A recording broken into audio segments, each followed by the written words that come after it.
So spending a little time with Harold Owen, who is a current city councilman of Burlington, and he's running for re-election. Well, first thing out of the gate, would you agree, Harold, that you are one of those guys that your reputation is that you work for everybody? I never see you embroiled into any kind of junk, so to speak. Well, being the municipal representative in terms of non-political parties required, and you're here to serve everyone. Yeah. It's not, favored groups. And I've learned to, as we've talked to people over the years who may agree or disagree with some of the things that we've had to do on city council, but if you're honest with them, you tell them the truth, you answer questions, and it doesn't become a competitive situation back and forth. And when you can keep that at a level where it's respectful, people tend to get along better, and it tends that your operations as a municipality go much more smoother than some in other communities might. I've had this thought, and I think it's true.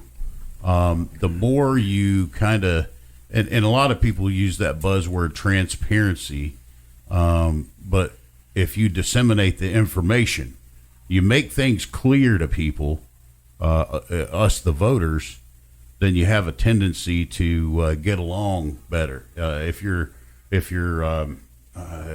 you kind of peel the curtain back, so to speak, is what I'm trying to say, and you let them know, hey, this is why we're doing this ahead of some sort of vote. Don't you feel like that helps you kind of alleviate some of that drama? Sure, and if you can simplify some very complicated situations where it's easier for everyone to understand, good things tend to happen on both sides. Another thing you never do is talk down to people. People may disagree with you, and they will disagree with you. You understand that. Right. But you respect their opinions, you listen, and then you respond the best you can in terms of what you see going on. And hopefully then relationships can remain very solid between the citizens and the elected officials. You seem extremely passionate, and a lot of times here's what happens is, as I was on the school board, you don't get to have all the answers, and you don't get to have all the votes. You get one vote, and sometimes it's even, I think we've talked about this too. It's almost pomp and circumstance that you don't really. I mean, sometimes in the city, there's some factors, like on a state level or even a county level, that it's like, you know what, I really can't vote a certain way, or I have to vote a certain way. You get where I'm coming from?